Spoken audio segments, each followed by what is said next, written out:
فريق في الجنة وفريق في السعير وما ربك بظلام للعبيد. أحمده سبحانه وتعالى وهو أهل الحمد والتحميد، وأشكره والشكر لديه من أسباب المزيد، وأشهد أن لا إله إلا الله وحده لا شريك له، وأشهد أن محمدا عبده ورسوله صلى الله عليه وعلى آله وأصحابه ومن تبعهم بإحسان إلى يوم الدين.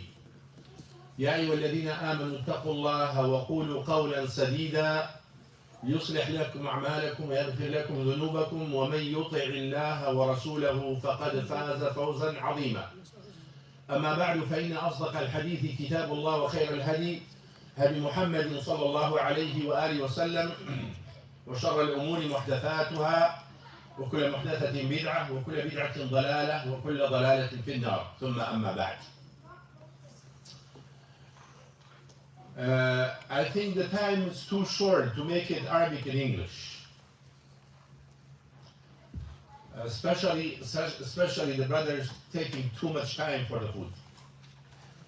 We was talking in the beginning 30 minutes, from 7 to 7:30, but now it's past 8. This is happening again and again. So the time is not helping to be Arabic and English. But anyway, the chapter we have today is related to the chapter before. Who remember the last chapter? Most of you was here. Who remember the chapter before? The chapter before, whoever applied the Tawheed, من حقق التوحيد دخل الجنة بغير حساب ولا عذاب. Whoever applied the Tawheed, the way Allah subhanahu wa ta'ala legislated, with the Prophet sallallahu alayhi wa sallam legislated, so he will enter the Jannah with no punishment, with no judgment. This is what the chapter before. So this chapter we have today, Bab al-Khawf min al-Shirk, the chapter of fear of a shirk for Allah subhanahu wa ta'ala. How this related to the chapter before? Because if someone looking to apply La ilaha illallah with nafi and ithbat, if someone looking to apply the Tawheed, so he have fear of faltu wa shirk. Because if you have no fear of shirk, so you cannot apply the Tawheed. Why? Because the shirk is opposite of Tawheed. The shirk is opposite of Tawheed. If someone have ability to apply the Tawheed, so meaning he understood the meaning of Tawheed itself and what is against it. So that's why this chapter is related to the chapter before. So the fear of shirk, meaning we have to scare to follow the shirk, to make a partner for Allah subhanahu wa ta'ala. So we have to fear, we have this fear, we have to create this fear in our hearts from making a partner for Allah subhanahu wa ta'ala. What's the worst thing, for the people to do, for the person to do? There's nothing worse than making partner for Allah subhanahu wa ta'ala. There's nothing at all. Nothing at all. There's nothing worse than making partner for Allah subhanahu wa ta'ala. So if this is the situation, then we have to be aware of this. If this is the worst thing, Allah subhanahu wa ta'ala said, إِنَّ اللَّهَ لَا يَغْفِرُ أَن يُشْرَكَ بِهِ وَيَغْفِرُ مَا دُونَ ذَلِكَ لِمَن يَشَاءُ وَمَن يُشْرِكْ بِاللَّهِ فَقَدْ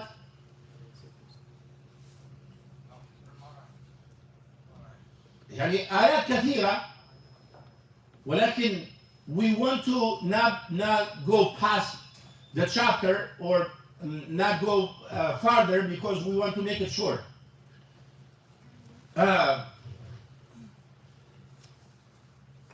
Who Allah subhanahu wa ta'ala said, whoever make a partner for Allah, Allah will never forgive him.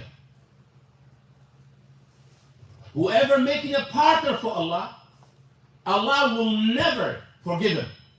Meaning if he die upon this, after he make a partner for Allah and then he die without tawbah, without turn back to Allah subhanahu wa ta'ala. So whoever die upon the shirk, there is no way Allah subhanahu wa ta'ala to forgive him. وَمَن يُشْرِكْ بِاللَّهِ فَقَدْ حَرَّمَ اللَّهُ عَلَيْهِ الْجَنَّةَ. Whoever make a partner for Allah subhanahu wa ta'ala, Allah make al-Jannah haram upon him. So, إِنَّ اللَّهَ لَا يَغْفِرُ, the ayah, إِنَّ اللَّهَ لَا يَغْفِرُ أَن يُشْرَكَ بِهِ. Allah, He is not forgiving the one who making a partner for Allah. وَيَغْفِرُ مَا دُونَ ذَلِكَ لِمَن يَشَاءُ. And whoever lower than shirk is under Allah's Mashiach. If Allah wants to forgive him, or He will punish him. But for shirk, making partner for Allah subhanahu wa ta'ala, so Allah said He never ever forgive. If the person not make tawbah, not return back to Allah subhanahu wa ta'ala. Billahi alaykum, if we have a warning, like we got a warning about the tornado, whatever, storm, strong wind, whatever. We got a warning. Who's gonna travel without think about this warning? That anybody able to travel without think about the warning? Nobody. We trust this warning. So if the warning come to your phone and said there's around 1,000 lions spread in Rochester, so nobody walking in the streets. There's around 1,000 lions spread. They run away from the zoo. It's in Rochester. Who's gonna walk comfortable in the street? Huh? Okay. So wallahi, this warning from Allah subhanahu wa ta'ala, no compare. I bring this just make it easier to think about it. There's, you cannot even compare it. Even not a drop of the ocean, this warning. The warning from a lion, from a storm, from whatever, is not even a drop compared to the warning of Allah subhanahu wa ta'ala about shirk. There's nothing. And how many percentage of the Muslims they scared of shirk? Wallahi, I'm so sorry to say that. Then maybe this is the last thing if someone think about it. Majority. And this is the situation with the Muslims. And Allah subhanahu wa ta'ala said clearly, Allah will never forgive the one who making a partner. And then some people they don't understand. So if we know the warning, there's couple thousands lions in Rochester don't walk outside. So we got the warning. Then we're not gonna walk outside. We're not gonna walk outside and pay folks on the phone and not pay attention to this. No, nobody will walk outside. Why? Because they knew what happened. But the ayah, nobody understand the ayah. Muslims, we read the ayah. The warning is way stronger. And the people careless. If someone threatening you, he said, if you get, I'm getting to you. I'm gonna get you. So I'm gonna come to your house. I'm gonna burn your house. So you're gonna, after you hear this from a person, you're gonna be careless. You're gonna ignore him. No, you're not gonna ignore him. But there's an enemy, the worst enemy for humanity. And every minute, every second of your life, he's trying to plan to do something to you. The shaitan. He's trying to get you, if not in the chapter of Aqidah, if not coming to your belief system, if he's not able to get you in the belief system, he bring doubts, shubuhat. He comes to the shubuhat to you, whatever has doubts. If he's not able to come to the shubuhat, he will come to the shahawat. He will get you in shahawat. So he's planning all the time to get you. And who leave the house and thinking about this enemy sitting for him outside? Nobody. And this is very sad. Huh? Desires. Shubuhat and shahawat. Either doubts or desires. This is very sad. Allah subhanahu wa ta'ala, he told us in the Quran that the shaitan is a real enemy of the human being. He's a real enemy. And this is the only enemy Allah subhanahu wa ta'ala said, فَاتَّخِذُوهُ عَدُوًّا. Take him as an enemy. Like, beware of this. Beware of this enemy. And who come out from the house and he's scared? Shaitan to get him. Majority leaving the house, thinking about his phone, thinking about the messages, thinking about his car, thinking about the gauges, thinking about his work. Nobody's scared. So the one who doesn't know, doesn't know about the tawheed, so for sure he don't know about the shirk. So if he don't know about the shirk, why he's gonna scare to fall to it? No, he's not gonna scare. So meaning, first thing, the tawheed. The person who knows the tawheed, so meaning he understood what is against tawheed. So if he knows what's against tawheed, so he's gonna scare from what's against the tawheed, which is the shirk. So if he don't know what's the meaning of tawheed, so he don't know what's against the tawheed, then he's not gonna worry. So this is the chapter. So the chapter starts, Allah subhanahu wa ta'ala will never forgive someone make a partner for Allah subhanahu wa ta'ala. And partner, shirk, there's a major shirk, there's a minor shirk. There's a shirk al-akbar, shirk al-asghar, وكذلك shirk al-khafi. There's a hidden shirk, there's a minor shirk, there's a major shirk. The one who, for example, the one who, praying to other than Allah subhanahu wa ta'ala is a major shirk, no doubt. We have no doubt. The one who cursed Allah subhanahu wa ta'ala, cursed the Rasul sallallahu alaihi wasallam, is a major. This is not something. The one, so this is, someone compares something to Allah subhanahu wa ta'ala, loves something more than Allah subhanahu wa ta'ala, or some compared to Allah subhanahu wa ta'ala. This is a major. Minor shirk, we have a lot of different type of minor shirk.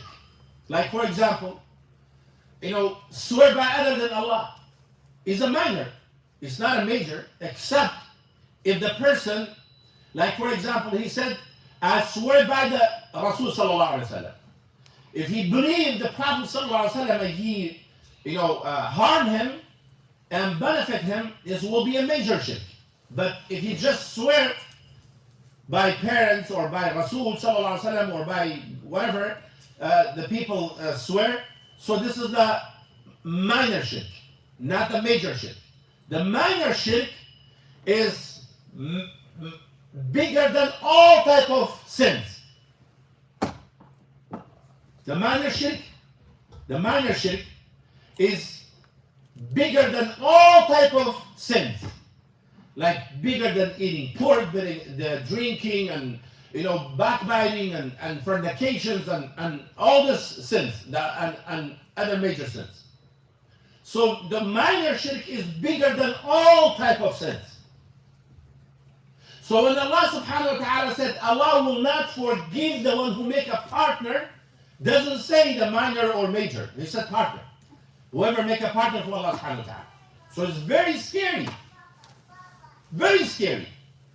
And still, people don't care. And then he said, لا يغفر. لا يغفر meaning he's not going to forgive. Forgive, forgiving. So if Allah subhanahu wa ta'ala not forgive someone, so there's no way to remove his sins. There's no any other way. Only Allah subhanahu wa ta'ala, He's able to forgive your sins, to remove your sins. There's no any other way. And then we have Ibrahim alayhi salam. Who don't know who's Ibrahim alayhi salam? Abu al-Anbiya. Who don't know? Ibrahim alayhi salam. He's the father of the messengers alayhi salatu wasalam. Ibrahim, we mentioned to you a couple weeks ago how Allah subhanahu wa ta'ala praised him, right? No. Whoever was here, we mentioned that how Allah subhanahu wa ta'ala praised Ibrahim. And Allah subhanahu wa ta'ala witnessing that Ibrahim is free from shirk and he's not from the people of shirk. And then top of this, Ibrahim is too scared to follow the shirk. Ibrahim alayhi salam.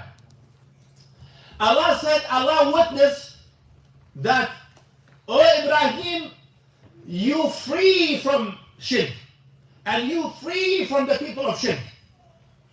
And then after this, Ibrahim, he said, وَجُنُبْنِي وَبَنِيَ أَن نَعْبُدَ الْأَصْنَامَ. Oh Allah, protect me and my children to worship idols. Subhanallah.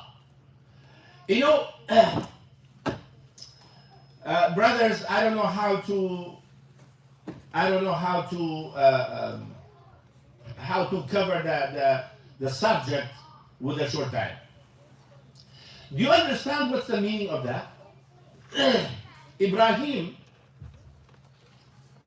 who's gonna say Ibrahim, possibility for Ibrahim to worship idols?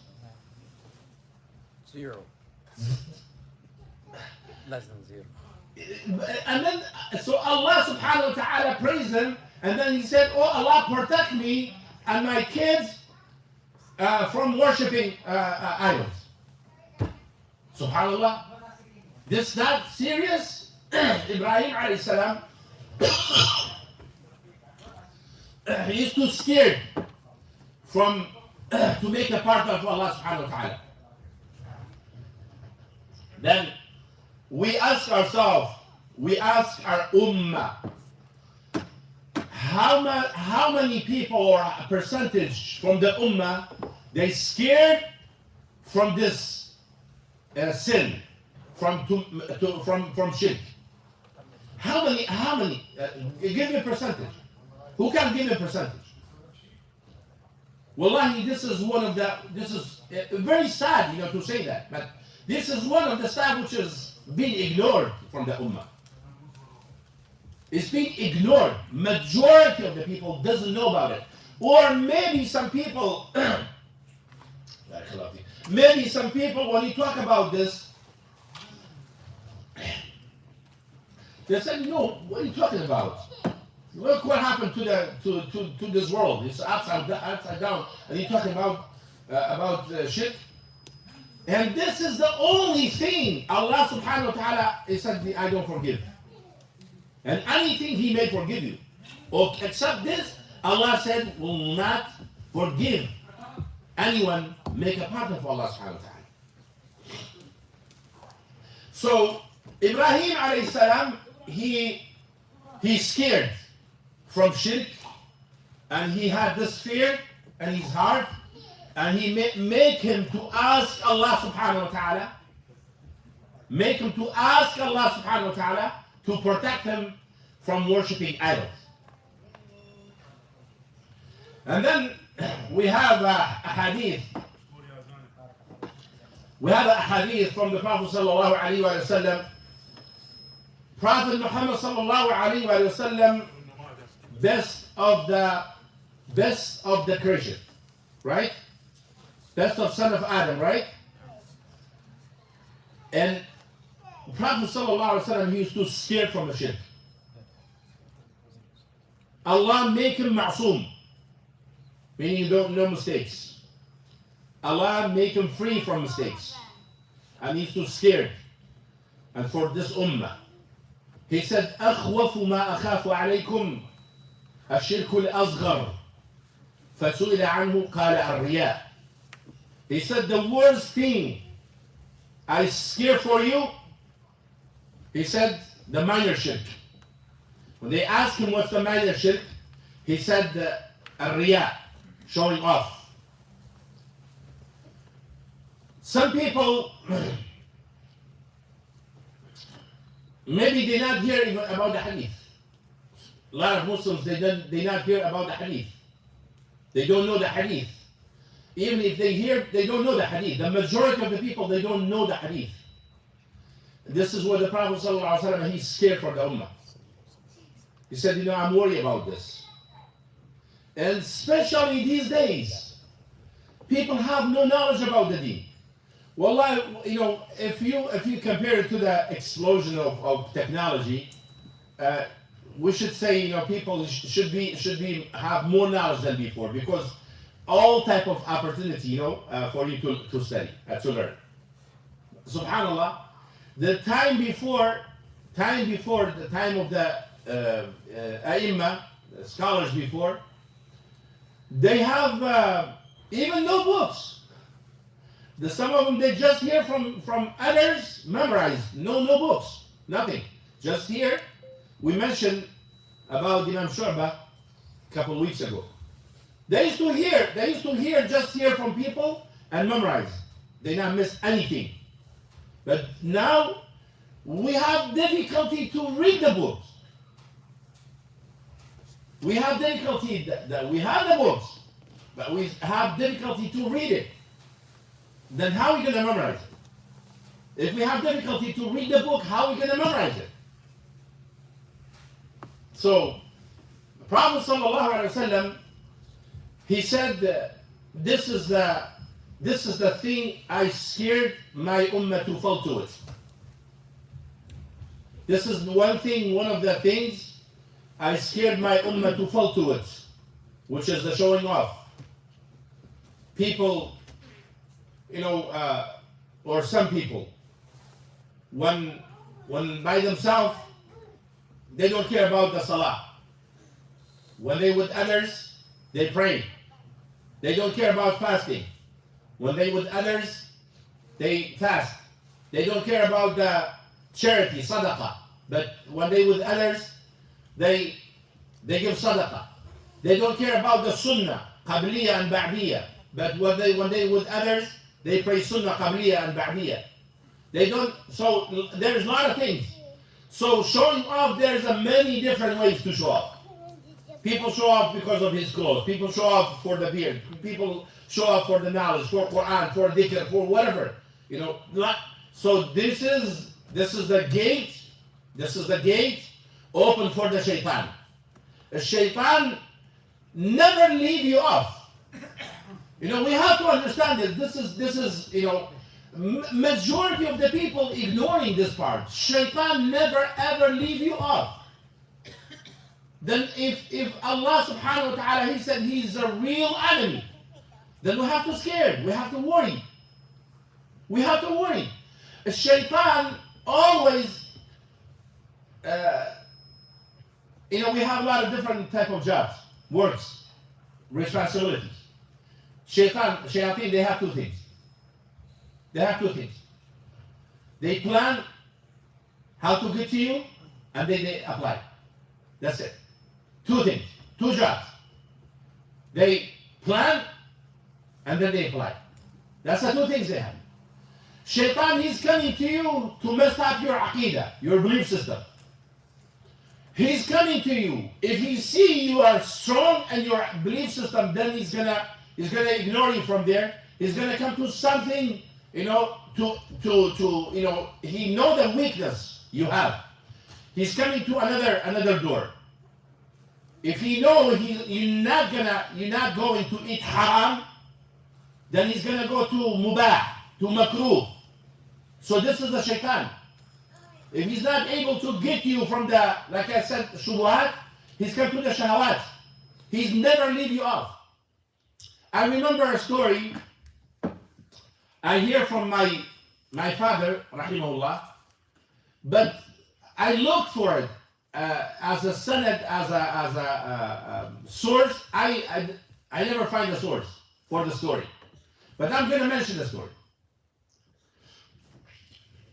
This is I hear from my father, rahimahullah. He said that was two good friends. So one of them died. Shaitan, he came to his friend. He said, you know, you had a best friend passed away. Don't forget his kids. To support them, to watch them. So after a while, Shaitan, he whispered to him, he said, you know, they're getting poor. Send them some money. Help them with some food. So he started sending him. Sending.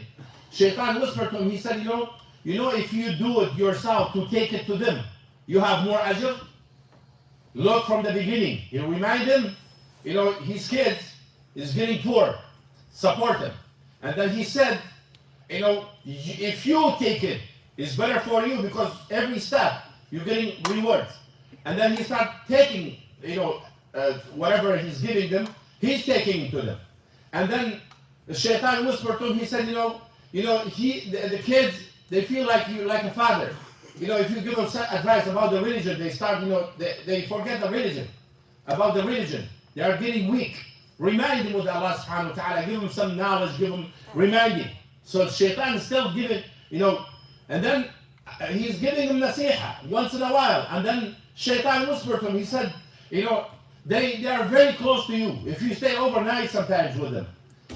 So, and then he stayed, still he's showing him good stuff.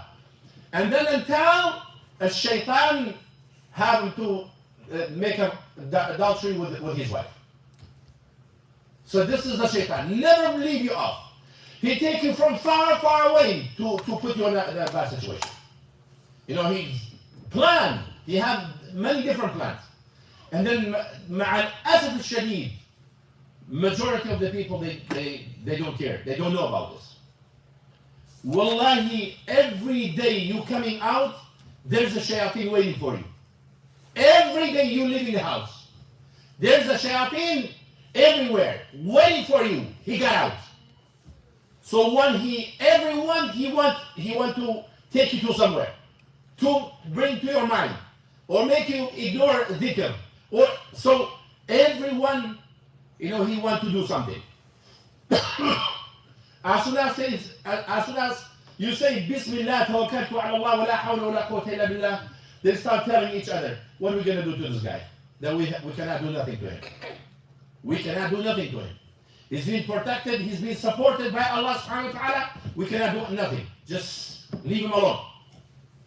So that you have the shayateen waiting for you when you're leaving the masjid, they are waiting for you. When you leave the house, waiting for you. In the street, waiting for you. In the market, waiting for you. Waiting for you. So, but how you protect yourself? So you have to know how to protect yourself.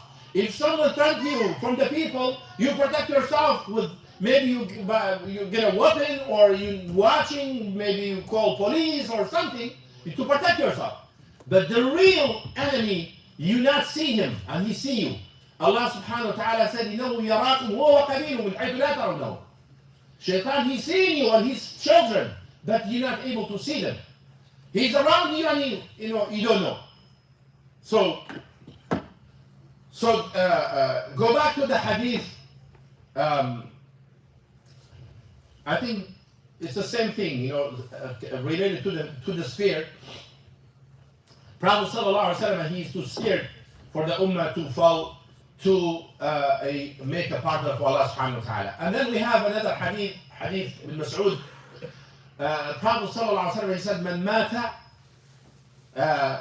وهو يدعو من دون الله ندا دخل النار. This hadith is in Bukhari.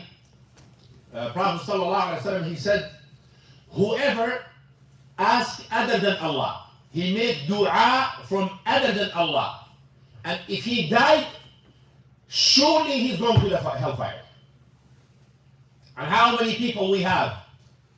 Ya Rasulullah, Ya Ali, Ya Hussein, Ya Abdul Qadir al-Jailani, Ya such, Ya such. How many people from the Muslims they have this? And clearly the Prophet ﷺ, he said, whoever making dua from other than Allah. So other than Allah include the angels, the malaika, the messengers, the righteous people, the sahaba, companion, whatever people, all, anything other than Allah. So he said, whoever making dua from other than Allah subhanahu wa ta'ala, surely he's going to the hellfire. دخل النار. So, and this ahadith, or this proofs, it should make us worry about, what we're doing. Also we have hadith Jabir. Also the Prophet sallallahu alaihi wasallam, he said, من لقي الله لا يشرك به شيئا دخل الجنة ومن لقي الله يشرك به شيئا دخل النار. Whoever going back to Allah subhanahu wa ta'ala, and if he is not making any partner for Allah subhanahu wa ta'ala, surely he will enter the Jannah. And whoever go back to Allah subhanahu wa ta'ala, he making a partner for Allah, so surely he's going to the hellfire. And this is if the person not making tawbah. If he not said astaghfirullah for what I did. If he not returned back to Allah subhanahu wa ta'ala. So we have this chapter, from the benefit of the chapter, fear, to create fear in your heart from shirk. To worry about this and to scared. And also showing off also from the shirk. It's a partner for Allah subhanahu wa ta'ala. And also this fear was an action or attribute, sifa of the salihin. So they used to scare, to make partner for Allah subhanahu wa ta'ala. And showing that whoever go back to Allah subhanahu wa ta'ala, he have no part, not making partner for Allah, even if he's a sinner, he will enter the Jannah. Because his sins will be تحت المشيئة. His sins will be under Allah's will. If Allah will forgive him, will be forgiven. So if he's not making a partner for Allah subhanahu wa ta'ala, for sure he will enter the Jannah. And then the second part, the hadith showing that the person, even if you have good deeds, if he make a partner for Allah and he not make tawbah and he return back to Allah, all his good deeds is not going to benefit him on the day of judgment. Not going to benefit him, and he will go to the hellfire. Wal'iyadu billah. I think, I don't know for how long we've been talking. We're gonna end it, inshallah. 34 minutes. 34 minutes? Okay, end it, inshallah. And then we're gonna leave the time for the questions, if people have questions, inshallah. I don't want to make it too long. So, brothers, if there's any